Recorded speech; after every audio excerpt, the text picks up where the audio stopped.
নমস্কার, নিউজ 18 বাংলার ডিজিটাল পেজে আপনাদের স্বাগত। আমি সেবক দেব শর্মা। এই মুহূর্তে রয়েছি মালদা থেকে, যে খবর জানানোর জন্য এই মুহূর্তে লাইভ এলাম। মালদা জেলায় কেন্দ্রীয় সরকারের যে প্রকল্প জল জীবন মিশন, সেই প্রকল্পে ব্যাপক দুর্নীতি আর অনিয়মের অভিযোগ। গত 15 বছর এই প্রকল্পে কোটি কোটি কয়েকশো কোটি টাকা খরচ হয়েছে, কিন্তু প্রকল্পের যা প্রোগ্রেস তাতে কিন্তু আশাব্যঞ্জক একদমই নয়। আর সবচেয়ে বড় কথা, বিপুল অঙ্কের দুর্নীতি হয়েছে, এমনটাই উঠে এসেছে ক্যাগের রিপোর্টে। ক্যাগের যে সর্বশেষ রিপোর্ট 7 নম্বর রিপোর্ট 2025 সালের, সেখানে বলা হয়েছে মালদহে প্রচুর দুর্নীতি, ভুয়ো চালানে পাইপ রিসিভ করা দেখানো এবং সেই ভুয়ো স্টক, ভুয়ো পেপারস, অর্থাৎ সব মিলিয়ে ভুয়ো কাগজপত্র তৈরি করে কোটি কোটি টাকা প্রচুর ভেন্ডারদের অ্যাকাউন্টে ট্রান্সফার করে দেওয়া হয়েছে। আর প্রকল্পের সুবিধে যারা পাওয়ার কথা, সেই গ্রামীণ মানুষ, তারা কিন্তু প্রকল্পের সুবিধে পাচ্ছেন না। দিন কয়েক আগেই, অর্থাৎ গত সপ্তাহে মালদহে এখানে পরিদর্শনে এসেছিলেন রাজ্যের জনস্বাস্থ্য ও কারিগরি দপ্তরের প্রতিমন্ত্রী ভাস্কর ভট্টাচার্য। তিনিও কিন্তু এই প্রকল্পের যা অগ্রগতি দেখেছেন, তাতে করে কিন্তু তিনিও হতাশ, বিরক্ত, ক্ষুব্ধ। মালদহে একাধিক এলাকায় থেকে জল জীবন মিশন প্রকল্পের দুর্নীতির খবর মিলছে এবং গ্রামীণ এলাকায় যেটা দেখা যাচ্ছে যে এই প্রকল্পে যে কাজ হওয়ার কথা ছিল তার প্রচুর কাজই হয়নি। সব মিলিয়ে এই প্রকল্পে বাড়ি বাড়ি পরিশ্রুত পানীয় জল পৌঁছানোর কথা। অনেক এলাকাতে প্রকল্পের জলাধার তৈরি হয়েছে, কোথাও দেখা যাচ্ছে পাইপ লাইন হয়েছে, কোথাও দেখা যাচ্ছে বাড়ি বাড়ি সংযোগ পর্যন্ত দিয়ে দেওয়া হয়েছে।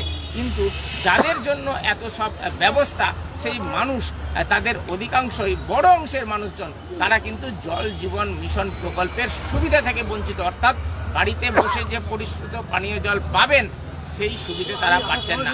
আমরা পরিদর্শন করতে গিয়েছিলাম, সত্যি অবস্থা কি তা খতিয়ে দেখতে গিয়েছিলাম মালদহের হবিবপুরের জাজইলের হরিপুর গ্রামে।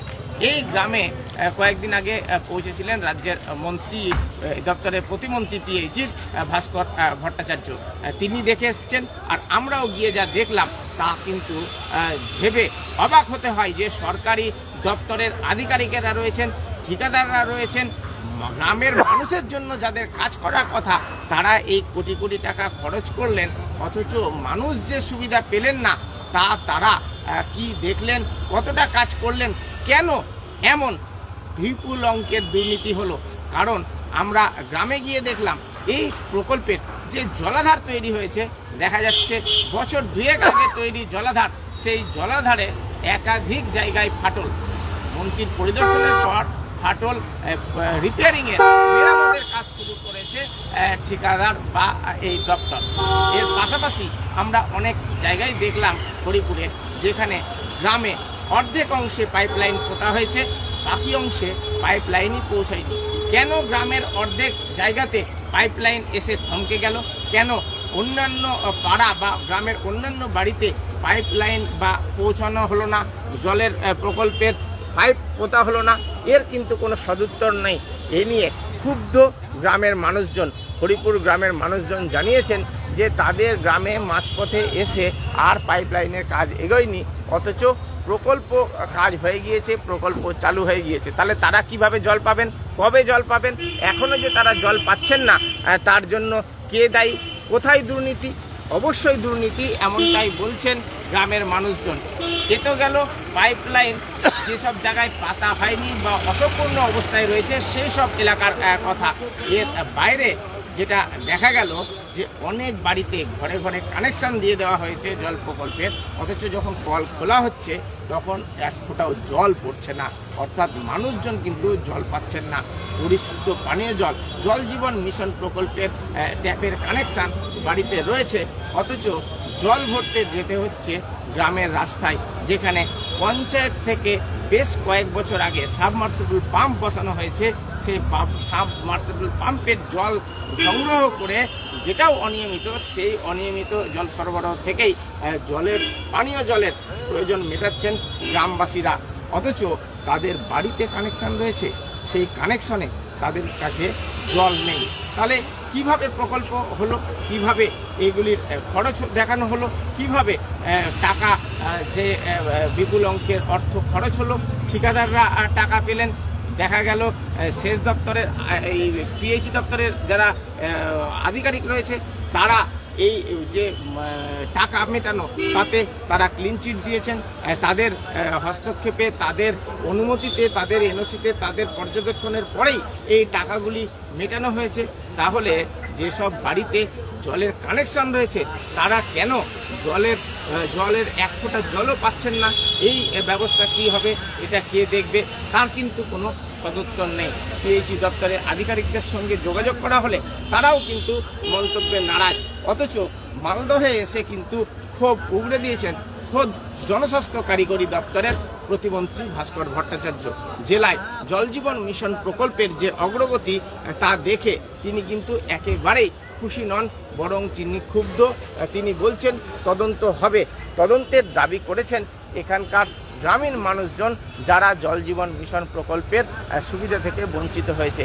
কি পুরসভা এলাকা, কি গ্রামীণ এলাকা, সর্বত্রই পানীয় জলের প্রকল্প নিয়ে কিন্তু মানুষের মধ্যে ক্ষোভ, মানুষের মধ্যে প্রতিবাদ।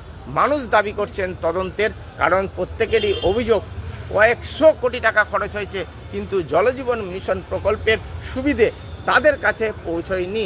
অথচ তৃণমূল জামানায় খরচ দেখিয়ে দেওয়া হয়েছে কোটি কোটি টাকা, কয়েকশো কোটি টাকা। এগুলির তদন্ত দাবি করছেন মানুষ। একই সঙ্গে চাইছেন যে বকেয়া প্রকল্প অর্থাৎ যে বাকি থেকে যাওয়া কাজের অংশ সেগুলি দ্রুত শেষ করা হোক। আমরা কয়েকদিন আগেই যে পর্যালোচনা বৈঠক জেলা স্তরে হয়েছে সেখানে জানা যাচ্ছে মালদহে এই জল জীবন মিশন প্রকল্পের অন্ততপক্ষে ৭৯টি প্রকল্প যেগুলি ৭৫% কাজ হয়ে যাওয়ার পর সেই কাজগুলি আর হয়নি। এই কাজগুলিকেই আগামী 3 মাসের মধ্যে শেষ করতে চাইছে নতুন সরকার। আর এই জন্যই ঠিক করা হয়েছে এই যে ৭৯ প্রকল্প, যে প্রকল্পগুলি 25% আশেপাশে কাজ করলে প্রকল্প সম্পূর্ণ করা সম্ভব, সেই প্রকল্পগুলি কোন প্রকল্প কোথায় কি অবস্থায় হয়েছে, সেখানে গুণমান অনুযায়ী কাজ হয়েছে কিনা, এসব সম্পর্কে আগামী 1 সপ্তাহের মধ্যে রিপোর্ট দিতে বলা হয়েছে পিএইচই দপ্তরের সুপারিনটেনডেন্ট ইঞ্জিনিয়ারদের। তারা রিপোর্ট দেবেন, কারণ তাদেরও একটা যে দায়বদ্ধতা থেকে যায়, তাদেরও যে দায় নিতে হবে এটাই নিশ্চিত করতে চাইছে নতুন সরকার, যাতে করে সরকারি প্রকল্পের টাকা, জনগণের টাকা এভাবে নয় ছয় না হয়ে যায়। দপ্তরের মন্ত্রীও জানিয়েছেন সুপারিনটেনডেন্ট ইঞ্জিনিয়ারদের বলা হয়েছে তারা রিপোর্ট দেবেন কোন প্রকল্প কি অবস্থায় রয়েছে, প্রকল্প ধরে ধরে হিসেব রিপোর্ট দিতে হবে। তারপরে এই প্রকল্পগুলো শেষ করার জন্য কাজ করা হবে। বকেয়া কোথায় কত টাকা আছে দেখা হবে। বকেয়া মিটিয়ে এই প্রকল্পগুলি শেষ করে সাধারণ মানুষের কাছে যাতে জল পৌঁছে দেওয়া যায় সেই ব্যবস্থায় নিবে নতুন সরকার। আপাতত 3 মাস ধরে টার্গেট করে কাজ হবে। প্রথম 3 মাসে ৭৯টি প্রকল্পের যে ৭৫% পরের যে অগ্রগতি সেগুলিকে 100% পর্যন্ত নিয়ে যাওয়া, এটাই প্রাথমিক লক্ষ্য। এরপরে দ্বিতীয় স্তরে আরও 3 মাস সময় বেঁধে অন্যান্য প্রকল্পগুলি এগিয়ে নিয়ে যাওয়া হবে। আর অত্যন্ত গুরুত্বপূর্ণ যেটা বিষয়, রাজ্যের নতুন সরকার সিদ্ধান্ত নিয়েছে যে সমস্ত ঠিকাদাররা যে সমস্ত প্রকল্পের কাজ করছেন তাদেরকে কিন্তু এগুলির রক্ষণাবেক্ষণের দায়িত্ব নিতে হবে। অন্তত প্রকল্পের কাজ শেষ হওয়ার পর 7 বছর পর্যন্ত এগুলিতে কোনো রকম ত্রুটি বিচ্যুতি হলে তার যে মেরামত রক্ষণাবেক্ষণ সেটা করতে হবে সংশ্লিষ্ট ঠিকাদারি সংস্থাকেই, যাতে কাজের গুণমান ভালো হয়, যাতে তারা অন্তত দায় নেন, তারা যাতে প্রয়োজন হলে তাদেরকে দায়ী করা যায় তাদের কাছ থেকেই। এই যাতে প্রকল্পের যদি কোথাও কোনো রক্ষণাবেক্ষণ দরকার হয়, যেমনটা হয়েছে মালদহের হবিবপুরে, জাজইলে, হরিপুরে, যেখানে জলাধারে একাধিক জায়গায় ফাটল, সেই সব জায়গা বা এই ধরনের কাজের ক্ষেত্রে মেরামতের কাজ কিন্তু করতে হবে সংশ্লিষ্ট ঠিকাদারি সংস্থাকেই। এতে নয় ছয় কমবে, এতে কাজের গুণমান বাড়বে, এমনটাই মনে করছে নতুন সরকার, মনে করছে বর্তমান জনস্বাস্থ্য কারিগরি দপ্তর। সব মিলিয়ে জল প্রকল্প অর্থাৎ জল জীবন মিশন প্রকল্পের কাজ আগামী দিনে কতটা এগোয় সেদিকে যেমন নজর থাকবে, এর পাশাপাশি ঘটনার তদন্ত দাবি করছেন সাধারণ মানুষ। সেই তদন্ত করে কারা দোষী প্রমাণিত হন, সেক্ষেত্রে কোথায় কোথায় ত্রুটি রয়েছে, কোন আধিকারিক বা কোন জনপ্রতিনিধি, তারা কোন পঞ্চায়েত, কোনো পুরসভা বা অন্য কোনো দপ্তর, কোনো ঠিকাদার কারা দোষী সেগুলিকে চিহ্নিত করে ব্যবস্থা গ্রহণ, এটাও কিন্তু অত্যন্ত গুরুত্বের মধ্যে থাকছে। তবে মানুষ চাইছেন দ্রুত জল পৌঁছানো হোক, সরকারও চাইছে একদিকে তদন্ত, অন্যদিকে প্রকল্পের কাজ শেষ করে জল পৌঁছে দেওয়া। জল জীবন মিশনের বাকি কাজ শেষ করতে চাইছে এই নতুন সরকার। এই তথ্য আপনাদের সামনে তুলে ধরার জন্য লাইভ এসেছিলাম। আপনাদের নজর থাকুক নিউজ 18 বাংলার ডিজিটাল পেজে।